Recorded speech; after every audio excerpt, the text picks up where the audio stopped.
Let me go live. We're going live.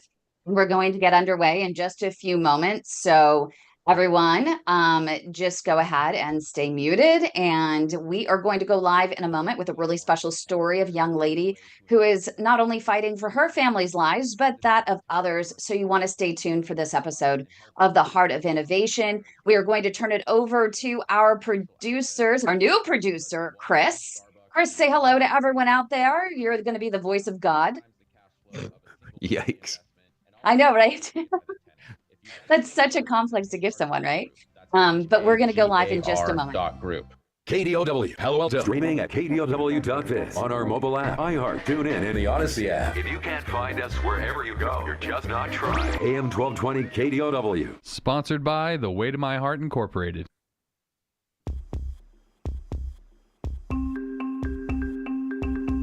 Welcome to the Heart of Innovation, 60 minutes that could save life and limb, with new breakthrough ideas and innovation changing the healthcare landscape.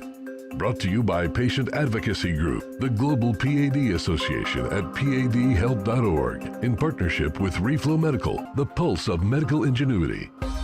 Here are your hosts for the Heart of Innovation, Emmy Award-winning journalist and founder of the Global PAD Association, Kym McNicholas, and interventional cardiologist and founder of Save My Piggies Health and Wellness, Dr. John Phillips.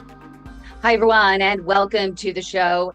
Since it's National Kidney Month, we are going to be talking today with Danica Almazan, a nurse and Miss Marin County 2025, whose family's courageous fight against kidney disease sparked a powerful mission of hope. And we are talking about kidney disease for this entire show. And you might wonder, well, why are we talking about kidney disease on a show about cardiovascular and vascular health? Well, kidney disease, especially in advanced stages, can lead to peripheral artery disease, which is poor circulation in mainly the legs, and it can lead to amputation. And many of the peripheral artery disease patients that both Dr. John and I support do have chronic kidney disease, or CKD, and ESRD, or end-stage renal disease, which is the advanced stage of chronic kidney disease, some of whom are also in need of a kidney transplant.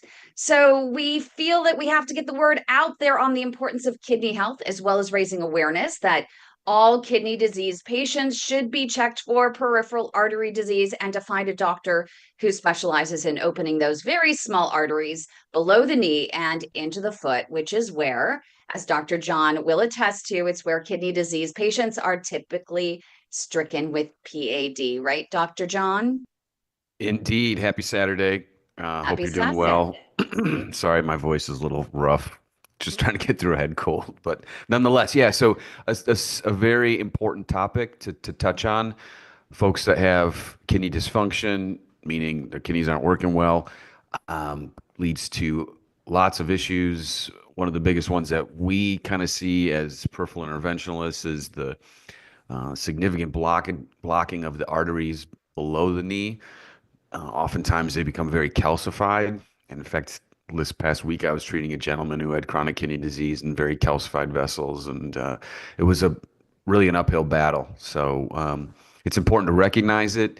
It's important to be preventative as well. A lot of times patients with diabetes can have worsening kidney function from poorly controlled diabetes. So if you're listening out there and have diabetes, make sure you're talking to your primary care doctor, your endocrinologist, making sure your kidney function's okay, and just being vigilant. So it should be a good show. Looking forward to speaking with Miss Danica. Yeah, and once against the kidney transplant stage of things, I literally have not found one kidney disease or kidney transplant patient that hasn't had some form of advanced stage peripheral artery disease, but most just don't get diagnosed soon enough. Why is it, in your experience, that a lot of these patients do not get tested for PAD soon enough? Or why is it that they don't end up showing up at your doorstep until they're a toe step away from amputation? At least in my experience, a lot of folks that have significant renal dysfunction often more so have blockages below the knees, and those don't always manifest themselves with like classic symptoms. And typically when I'm seeing them, they already have an ulcer or wound that's not healing. And, when I see somebody that's on dialysis that has a wound, so they have kidney failure, they need hemodialysis to filter the blood, and they have a wound, I know pretty much 9 out of 10 folks are going to have significant, we call it infrapopliteal or blockages below the knee, very calcified, very long blockages, very difficult to treat, difficult to stay open. But we are able to help these patients.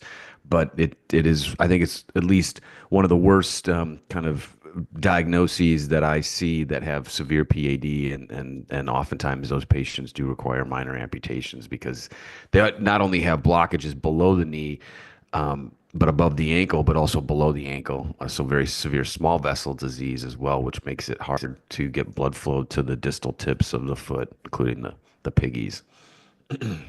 So two major lessons that we hope that people walk away with today is, number one, it's if you have chronic kidney disease, make sure you do get checked for PAD. But number two is the importance of helping these patients with kidney disease thrive and making sure that organ donation is a top priority and that everyone is aware of it. Everyone goes to the DMV and make sure that you do sign those little, put that donation, what do you call it? They have a tab on there or a sticker they can put on there. So Organ that's donor, really important. Organ donor, so important. So two messages that we want to get to today. Can't wait to share Danica's story. It's pretty incredible of her fight for her family and now the fight for others. So what do you say? We just kick things off with a moment of inspiration to get things underway. Dr. John Phillips' spectacular vascular moment of inspiration. Forgive me, but like every time I hear that, I could probably be in the worst mood. And when I hear the little, like it just makes me chuckle. We have to thank,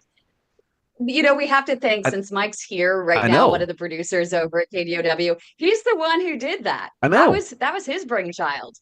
Mike, man, I'm glad you're back on the team, dude. That was awesome. So, not to belabor it, but so I have a quote from a Dr. Wilhelm Johann Kolff, Kolff. So he was a Dutch physician in the early kind of the mid 20th century.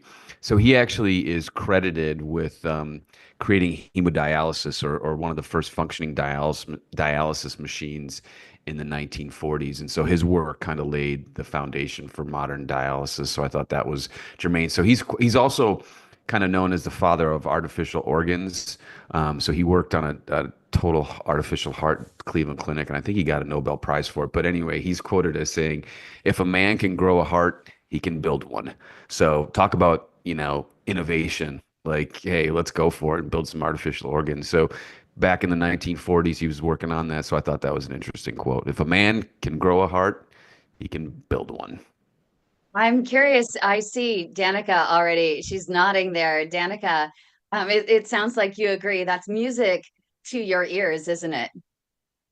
Definitely is. I mean, as someone who is an innovator myself, I see that quote and I think, there's a lot that we can do to help our society, help the people who have medical deficiencies. In the future, hopefully in the near future, I would love to create medical devices that ultimately help and save patients and mitigate medical errors in the society, in the healthcare field, because as nurses, we're burnt out, and that's the reality of it. And sometimes we get hit hard if something happens to our patients. So if any way I can reduce medical errors and save patients through innovation, that is my number one goal. And that's music to Dr. Phillips' ears too, a fellow inventor and innovator. Well, I mean, last week we had that fantastic conversation with the entrepreneurs, Jeff and Michael. And so, yeah, I mean, hey, innovation is, if you need something, you've got to innovate. So we're always trying to, like I said last week, create a better mousetrap or a new way to catch a mouse. So love it. And coming up right here on the Heart of Innovation, we are going to get to the heart of Danica's incredibly courageous story and her mission to instill hope in so many people with chronic kidney disease across the globe. So stay with us. Don't go away.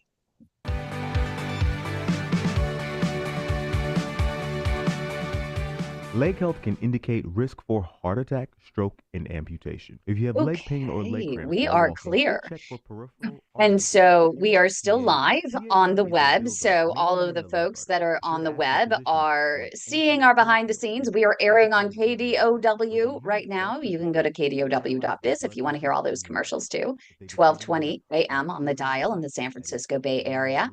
And we want to thank all of the more than 27,000 people who are streaming the show. So thank you, thank you, thank you. It That's means a lot awesome. to us. It really means a lot What does to it take us. to get to 1 million? What does it take to get to 1 million followers? I think we have Danica on a lot more. That's what I think. All right, let's do it. We need a bright, intelligent, talented, creative, and pretty face. That's Let's do it. you. So Danica, where do you want to start? How I usually open up the segment. Miss Kimberly takes us away. So what question? What do you want me to kick things off with for you? Um, Possibly how I got, into organ donations. Cool. Definitely my Do it. family history. I think that's a very important one.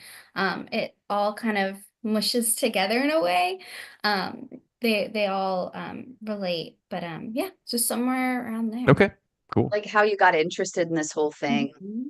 Yeah. But so you just received your your RN degree, is that I right? did, yes. 30 seconds. Congrats. Cool. Thank you. Okay. We're so lucky to have you. Is that your pursuit of your RN degree? Does that have? I'm assuming that ties into the organ donation It kind of does, yes. Yeah. a interest. lot. Okay, cool. We'll do that. It's Kimberly and I and those that listen. At 800-875-3455. That's our cue. 800-875-3455. Chris is telling us to shut up. 800-875-3455. Man, he's bold on his first day. KDOW. Welcome back to the Heart of Innovation. For more on today's topic, go to theheartofinnovation.org. That's theheartofinnovation.org. Once again, here's Emmy Award-winning journalist Kym McNicholas and interventional cardiologist Dr. John Phillips. Welcome back, everybody. Happy Saturday. Let's jump right into the conversation with Danica, a newly minted RN. So, Danica, tell us about your interest in organ donation. I can see an interest in dance, fishing, whatever, but organ donation, obviously there was something personal that brought that about, correct? Correct. Yes. So it actually all started with my grandfather, my grandpa Seti, who means the absolute world to me. And he honestly wouldn't have impacted me the way that he does today if it wasn't for his first organ donation, which was in 1999. I didn't know too much about it at the time of what it was. It wasn't until he got COVID again that I understood the importance of organ donation, and then seeing also the impact with my dad, because he also has chronic kidney disease, just seeing the impact that it had health-wise. I would see them come home and they were drained. There was a time where I saw my grandfather like bent over the toilet and he was throwing up because it was because of CKD, and his kidneys were just failing. So just seeing that, it made me, realize the importance of organ donation and why it's so important, why people need it. So seeing the difference between the before and after, it was life-changing. So just really being able to provide that to other people has always been really important to me as an individual and also as a nurse. At what point, in your life, you said you grew up, your grandfather actually had one kidney or his first kidney transplant before you were actually born, the same year you were born, correct? Correct. At what point did you start realizing the gravity of the situation and just how devastating this or debilitating that this disease could actually be?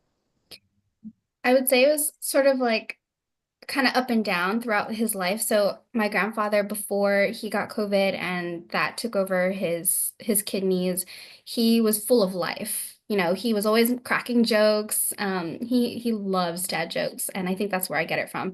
But he. Oh, wait. Do you have a we got? Do you have a dad joke? Come on. Oh All God. right.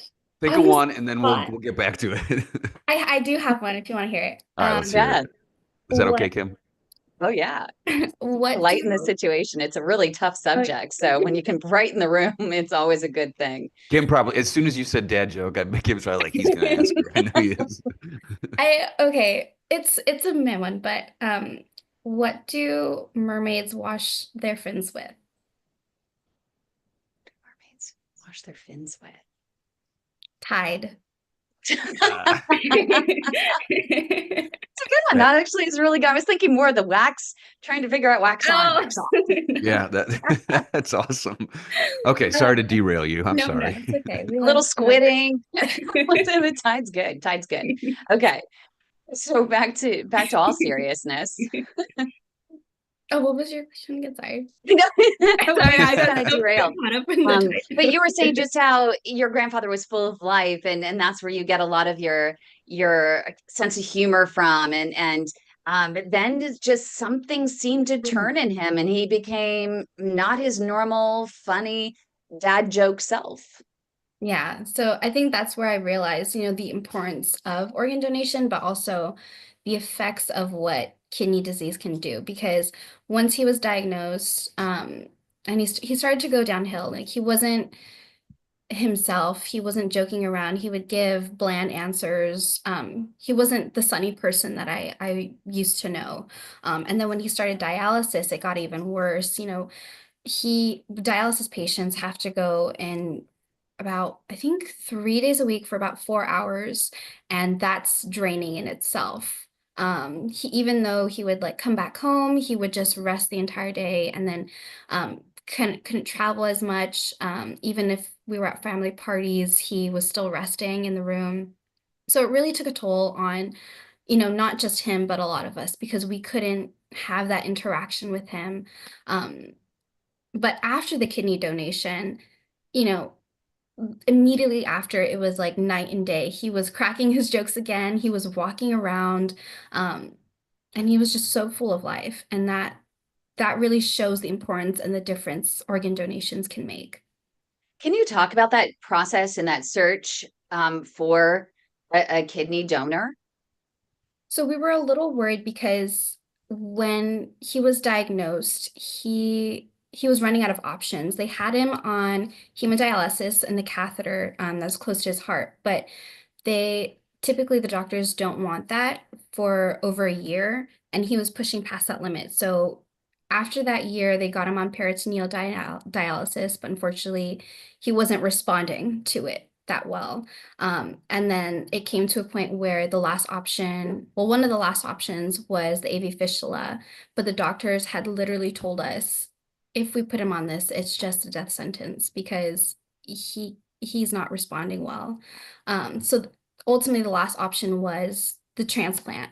And so I secretly went behind my family's back. I got tested for it, and then I found out that I was a match. So I went through the process, and then we found out that another family member of mine, unrelated actually, was a match, and that really made all the difference.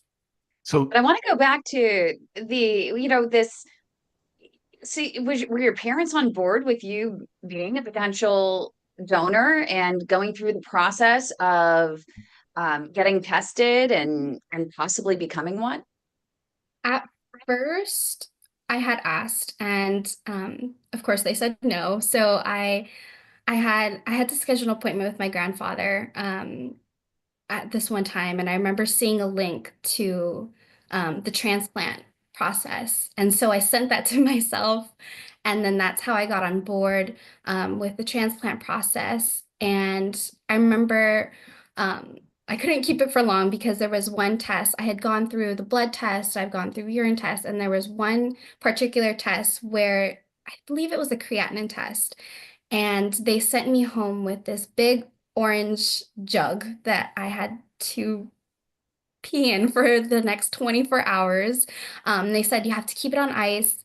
And I thought to myself, how am I gonna come in the house with a big orange jug and 2 bags of ice? So I ended up telling How old were you at the time? I was 23, actually 22, sorry. Okay. I mean, so you could have done it if you wanted to. I did, yes, but then Okay. the family has to agree. That was one of the processes where Oh, legally they had to tell my grandfather who was up for donations. So I knew I couldn't keep it for long, but I wanted to just try and get my family on board with it by telling them I was a match. And so I did tell both my parents, and Right, but you got caught. I did. Yes, I unfortunately could You not couldn't hide the hide. jugs. I couldn't hide the jug or the 2 bags of ice. So I told my mom, and she had said, you're not just a match for your grandfather, but your dad is the same blood type. So ultimately, I was a match for both my grandfather and my dad. So I was sort of at this fork in the road where I had to choose between, do I save my grandfather or do I save my dad? so dad needed a transplant too? My dad needs a transplant too. Yeah, he currently does still. Yeah. But I was at Wow. that moment where I had to make that ultimatum. Like, and I just remember crying that day because it's such a hard choice, and it's a choice that no one should make. That's why organ donations are so important. So people like myself, they don't have to make that choice of, one, who do I save? And two, is my family member going to live? So really, that it was a hard choice to make, but my family was still on board with me. They said, whatever choice you make, that's yours to make. But yeah, it was ultimately a really hard decision. Well, You're a because if you hero. didn't have, yeah, Yeah. if you didn't have, literally, if you guys could not find an organ donor for your grandfather, would you, and I know this is a horrible question to ask, but would you have had to let him die? That Would was your family have let him? Or would they have actually let you at that point do that for him and then worry about your dad later? um they left that choice completely up to me. But I knew, yeah, it was a hard choice to make, but I knew my grandfather didn't have much time versus my dad. Um, he wasn't as severe as my grandfather. He was still on dialysis, so I had to make that choice of, But so your grandfather, he already had one transplant. he already had one, yes, but So that was then after. did they like were you able to go out through a national search for him, or was it like, hey, you got to find the family member, or because we're not going to give him a second kidney from some Yeah, random person? Is that how that went down? yeah, he was low on the list. Okay, gotcha. Okay. Well, coming up right here on the Heart of Innovation, a very heart-wrenching story at this point in Danica's journey. We'll have more with her coming up next, right here on KDOW. You don't want to miss the rest of the story. Stay with us.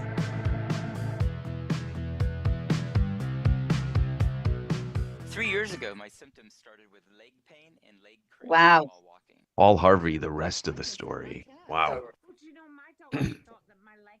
Yeah, So that is seriously, really like tough. that is, yeah, I mean, that's a tough call. Like I'm just trying to think if would I give a kidney to a family member? Probably, but man, and then Yeah, have to choose potentially? yeah. Having to choose was the hardest, and having to tell my dad that, I think that was the hardest one, You just telling him, like, I How old was your grandpa at the time when he needed the second one? think he was 60, and that's why he Okay. was so low on the list, just because his age and his condition, the chances of him getting a transplant versus what my dad's chances. Um, yeah, my dad How had. old's how old's so do you is there a genetic issue in your family with kidney function, or is this what is the Um, reason for the kidney failure? Do you know? it was had to do a lot with high blood pressure. Oh, okay. Okay. Yes, and diet, unfortunately. Wow. Yeah, it's pretty heavy. I mean, that's just a lot. He's on your grandfather, that he's on your mom's side. Yes. Yes. Oh, okay, I see. So it's not genetic. So, but you were told that there is a lot of kidney disease in the Filipino culture Yes. as well, which Yeah. is interesting. So also curious, just, from your standpoint, is this something that you and your mom and maybe your siblings are being extra cautious about in terms of your diet, making sure that you don't come down, with the risk factor of diabetes, which could be a precursor for kidney disease as well. Does your dad or does your grandfather have diabetes as well? Any No, blood they sugar don't. issues? No pre-diabetes either. Oh, interesting. Huh. Wow. But my mom has high blood pressure, so we are all on. Oh, so high blood pressure runs in the family. Unfortunately, yes. So how do you manage your stress? I try to as much as I can manage it. But I think diet is what I'm more concerned about because I feel like high blood pressure comes from our high salt content and the high oil content. So just watching what I eat. You exercise regularly too, I bet. I do, Yeah. It's a key. Good job. Yeah, and also lots of beetroot powder. Lots of beetroot powder. I haven't tried that yet, but you know what? I think I might. 30 seconds. Okay. Thank you, Chris. So Dr. John will I'll bring us back. bring us. Okay. Wow, that was heavy. 800-296-1210. 800-296-1210. That's 800-296-1210. 1220 KDOW. Welcome back to the Heart of Innovation. For more on today's topic, go to theheartofinnovation.org. That's theheartofinnovation.org. Once again, here's Emmy Award-winning journalist Kym McNicholas and interventional cardiologist Dr. John Phillips. Welcome back, everybody. I'm glad we got a dad joke in there because this is a very heavy topic. I was just thinking we were talking during the break, like, wow, that is truly, Danica, you are a hero. I think the greatest, sacrifice somebody can make is laying their life down and or giving an organ to somebody. So, and now you're faced with a potential choice, right, between grandpa or dad. So walk us, let's continue on this journey. What are you thinking now? It was honestly, I don't know how to describe the feeling. It was heart-wrenching for me. In a way, I tried not to feel like a bad daughter or a bad granddaughter, if I had to make that choice. So I told my family, and we had that talk at the dinner table, like what's going to happen next? If she donates to one person, what happens to the other? And I think me getting tested sort of set off a trigger for my family, not a bad trigger, but more of like, okay, if she got tested, we really have to find someone else because she's our only option, and my family didn't want me to go through it. If I didn't have to. And then we end up finding out that my aunt's husband, so completely unrelated, was actually a match. And so when we found that out, we had that option, do we go with him? Do we go with her? So they ultimately chose my uncle, of course. So if anything, I feel a little bit better because I know if my dad needs my kidney, I am there. But right now you have to go through the process, right? Multiple hospitals trying to get him on different lists.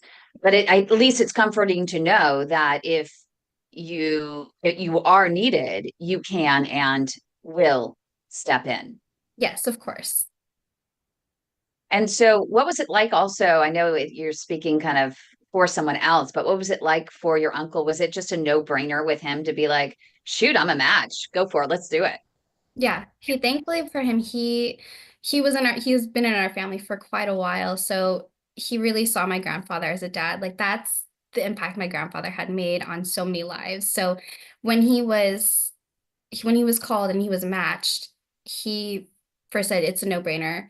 I don't want my grandfather to go, or I don't want him to go through, that struggle of not having a kidney, but I also don't want to put Danica at risk for anything because she is still young. And even the doctors were biting their nails, I was only 22 at the time. They were like, you're so young, you have so much ahead of you. So for him, he didn't want to put me through that. And it was just no question. Would you have done it though for your grandpa? Yes. I would have. Wow. Do you think that being like the Filipino community is, I mean, family is important for everybody, right? But is your family in that community just much tighter than maybe some other nationalities, or was it just because I'm thinking about an uncle donating to a grandfather, like that seemed pretty impressive to me, I guess. Yeah, we are definitely a tight-knit family. Family has always been number one for us, so it was a no-brainer. And the fact that my grandfather, just his personalities, it just had touched so many lives. So knowing what he was going through, it affected a lot of us. So putting our family first, and especially him, it meant a lot to us. So it was definitely a no-brainer that anyone would have donated to him. Another really tough question in here, and I'm not sure if it's just on my mind, not sure if it's a fair question, but if kidney disease runs in your family, you have your grandfather needs a transplant, you have your dad that needs a transplant, you end up donating to your father, you end up with one kidney. What happens if you come down with this as well? What happens to you? That was definitely a question I had to ponder, being so young, and even the doctors were telling me, you're really young, you still have so much. But I think I just knew, like, okay, if I'm living, anyone is okay with just one kidney, but knowing my predicament, knowing the situation I'd be in, I would have to live more cautiously. So my life would have to change after that. So I knew the risks that were coming, but I was still okay with altering my life as long as I got to see my family members live. That was my goal, to have my grandkid or my kids raise up with their grandpa or my great grandpa or their great grandpa. Was your grandpa willing to accept your kidney? Did you have that conversation with him, or I mean, he knew, right? Yeah, so there was one night where we just came together and we didn't tell him what was coming, but we kind of just sprung it on him, like Danica and the other family member is a match. And he was quiet at first, and you can see his wheelhouse turning, and it was a lot to take in. He didn't want it, but he knew that if he didn't, he wouldn't have much time with us. So he knew what was coming, and he knew the risks, but he understood. Was there anything that you remember saying that changed his mind where he was like, you know what? Thank you. I am very grateful. I will accept. I think it was when, we had told him, and I had told him, I was like, Grandpa, like, I want you walking me down the aisle. Like, I want you and my dad, of course, walking me down the aisle, and I want you to see my kids grow up. And I think him knowing how much he meant to me, it made him want to push forward, look forward to that future. That's so beautiful. And coming up next, right here on KDOW in the Heart of Innovation, we are going to hear about Danica's plight to not only save her family, but maybe your family. They could be next. So stay with us. Don't go away.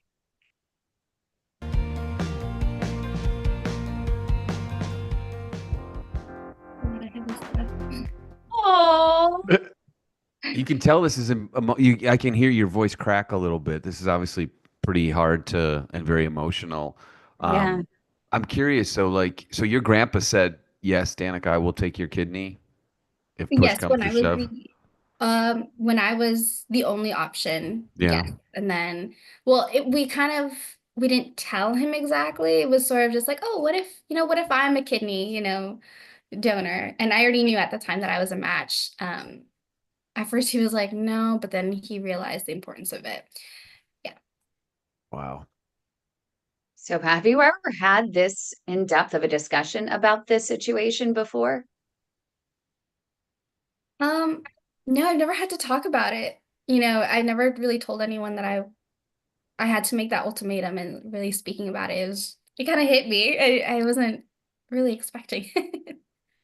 Sometimes when you have these types of conversations, you have these kind of moments of, these epiphanies. It's like, wow, whoa, now the reality hits you, versus back when you're making those decisions and whatever, and then you compartmentalize and put it aside and, okay, that was done. you're just kind of doing your duty. You're getting through it, the stress, everything. Like you're just pressing forward, and then suddenly you kind of reflect back and go, "Whoa." Yeah, we should touch on that a little bit because I imagine psychologically that might get you into a bit of a tailspin if you like, because you got this momentum and okay, I'm doing it for Grandpa, and then gosh, the day comes. I'm just speculating, but the day comes and like, oh, are we really doing this? Like, this is I mean, you're risking your life, really, right, for Grandpa. That's I'm And now blown away. Dad. And Yeah. Dad, yeah, wow. But at least he's signed up on 2 hospital lists, which is good. Or he's There's getting signed up right now on another one. and I think that, and I don't know this for a fact, but I've heard that it's a little bit dirty getting organs in this country, in the sense, at least I was talking to somebody about heart transplants, and it's kind of like who you know, is sometimes gets, and maybe I'm wrong, but, and I see Michelle shaking her head like I might be onto something, but I had heard that, hey, Dr. So and so, we went to med school together. I need a heart, and when I heard that, I thought, geez, I don't think that that's probably the way the process is supposed to work. But my understanding is they're trying to change that. But the fact that I don't know if anybody, Michelle or Danica, if that's true, chime in because I'm curious. I've actually not heard anything of that, but No. it's interesting to know. I can say I know one person who went and through connections bought a kidney.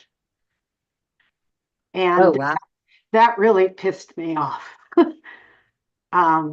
So yeah, they do it. Is it illegal? Yes, it is illegal, but they still do it.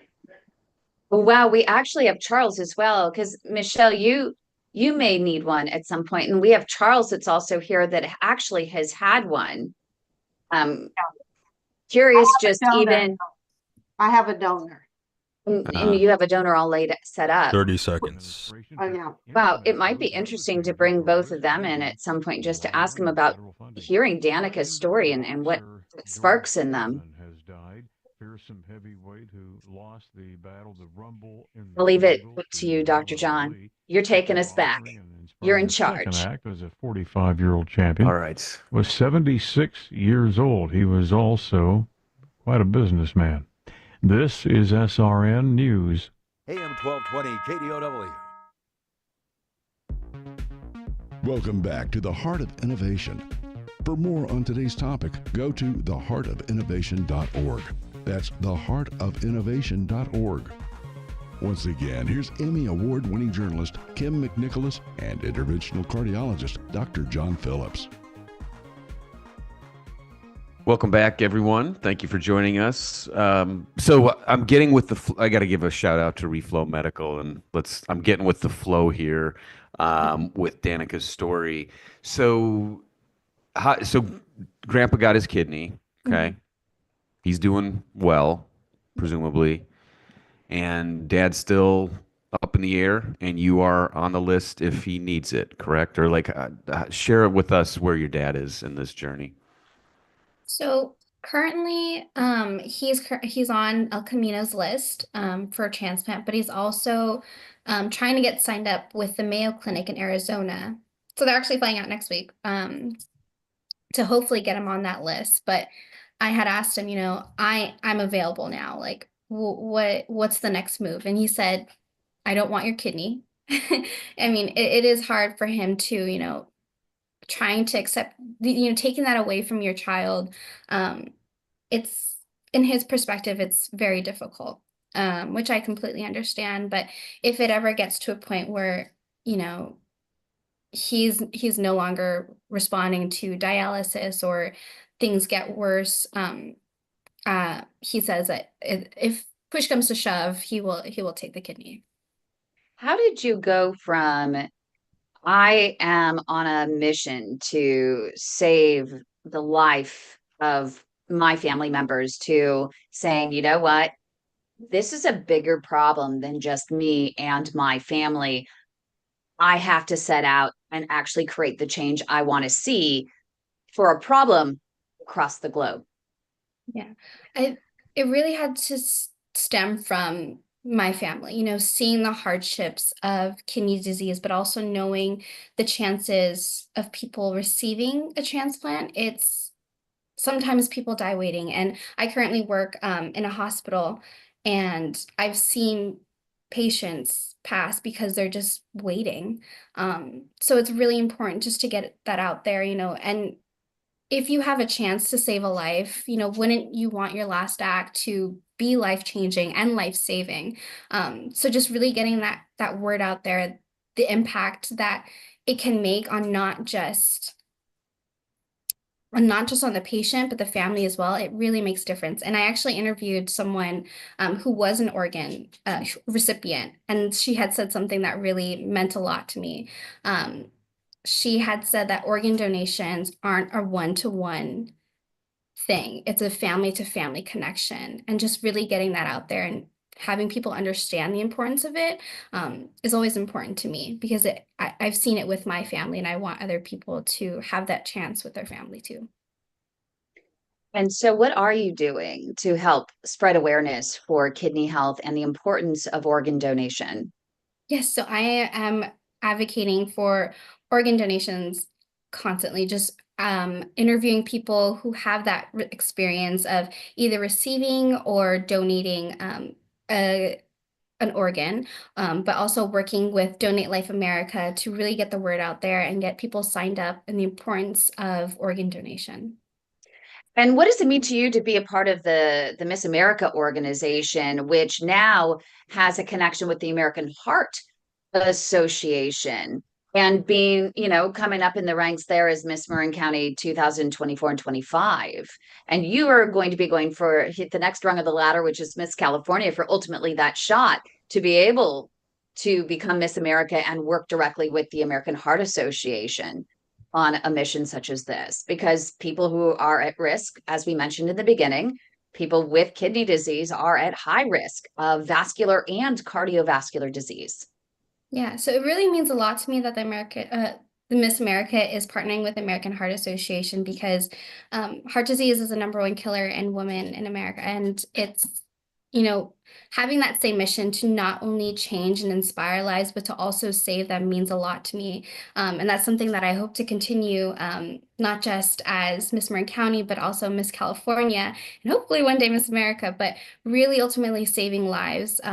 Just seeing that mission and getting the word out there that people need to be aware, even though you may not have any symptoms, you may seem perfectly healthy, things can change in an instant. So always being cautious, aware, and also taking care of your health right now when you can. And how does organ... Go ahead. So I was just gonna say, did you know you always wanted to be a nurse? And did the kidney issues with your grandpa and family kind of stimulate that as well for you? It did, yeah. So in a way, I've always had this caring mindset. I'm pretty much a giver.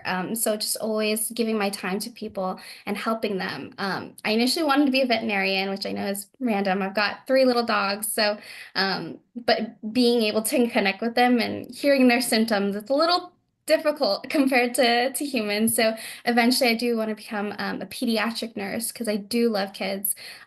Just being able to work with them and give them a sense of normalcy is part of being a nurse. And it's also very important in pediatrics. But right now you're applying to work at dialysis centers, I hear. I am, yes. So dialysis centers, they of course mean so much to me, seeing the impact that they've had on my dad. My dad, even though he's exhausted, he's always telling us stories of the new friends he's making with the technicians and the nurses. So really being able to come full circle and give the same care that my dad's received, it does mean a lot to me. And coming up next, right here on The Heart of Innovation on KDOW, we'll have final thoughts, so don't go away.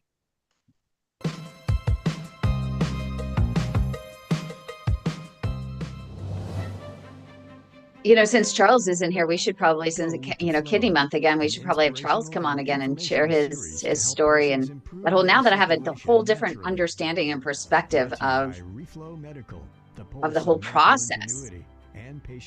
Oh my gosh! Yeah. My son was a donor, and he was 16 when I signed the back of his driver's license. And his remark was, well, Mom, this is just the basic form of recycling. If I don't need it, give it to somebody who does. So we now call it the recycling center. Aw. So how hard is it to get a kidney? Are there, I know it's extremely difficult to get a heart. Obviously, there are more kidneys out there, but is it still pretty difficult for people? 7-year wait average. Yeah. 7 years. Wow. 7 years. But at what point do you get added to the list? I mean, at that point where you're added to a list, do you really have 7 years? No, usually no. Well, because I think, when you start dialysis, your mortality rate goes up pretty extensively. And I know we're dialyzing older and older people, but yeah, it's a big commitment, and the body's not meant to be on dialysis indefinitely. That's for sure. Yeah, seriously.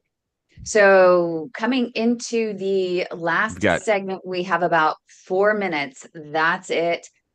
Usually our producer, Chris, he'll probably you'll start hearing the music in the background. And that means we have 30 seconds and literally they cut us off. So, I know that Danica has a few takeaways, few key takeaways, but, you can start, of course, anywhere you want. Dr. John. Yeah, I just want to spend a second on that whole 7-year wait, because I think that's important. Yes. Oh my God. Yeah, no, I agree.